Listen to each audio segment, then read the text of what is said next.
Gordon, the big engine, and Thomas, the tank engine, puffed buffer to buffer back home. It had been a busy day. First, Thomas had teased Gordon about the time that the big engine had slid into a ditch. Then Thomas fell down a mine and Gordon came to his rescue. "Remember, Thomas," called Gordon grandly, "united we stand, together we fall. You help me, and I'll help you." "I'll remember," replied Thomas, "but I hope Sir Topham Hatt forgives us soon." Suddenly they noticed something. As the two engines whistled into the sheds, everywhere they looked, they saw paint pots and painters. "Bust my buffers," said Thomas. "What's happening?" "Shh," whispered Percy. "Sir Topham Hatt's going to tell us now. Ladies and gentlemen and engines, I am honored to inform you that Her Majesty the Queen herself is coming here to visit us. Now, on with the preparations." The engines wondered who would pull the royal train. "I'm too old to pull important trains," said Edward. "I'm in disgrace," sighed Gordon. "He'll choose me, of course," boasted James.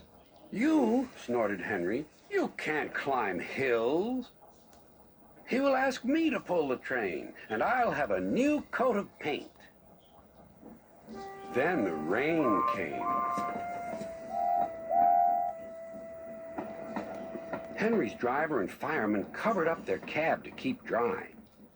A painter was on the ladder above the line. Henry's smoke blew high into the air. The painter couldn't see.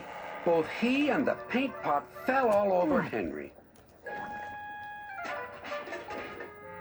Poor Henry. "Well, you're not a pretty picture," sneered the painter. Sir Topham Hatt spoke next. "You look like an iced cake, Henry. That won't do for the royal train. I must make other arrangements."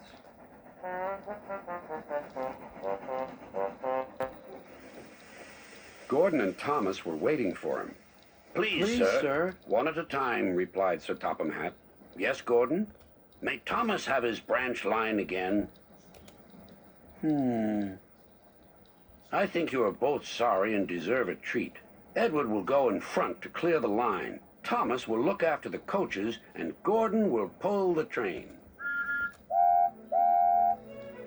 The great day came. All the engines worked hard, bringing people to the town. Thomas sorted out their coaches in the yard.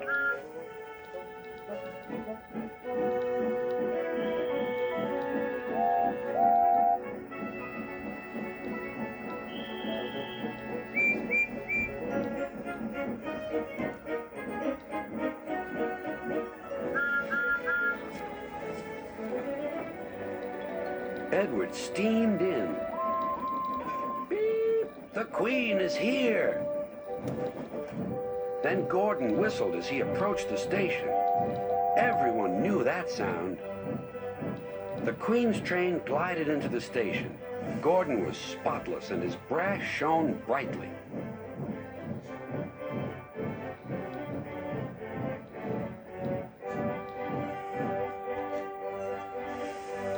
Sir Topham Hatt stood to attention. "Welcome, ma'am." The Queen thanked him for a splendid run and asked to see all the engines. "Beep, beep," whistled Toby and Percy. "Shh," hissed Henry and James.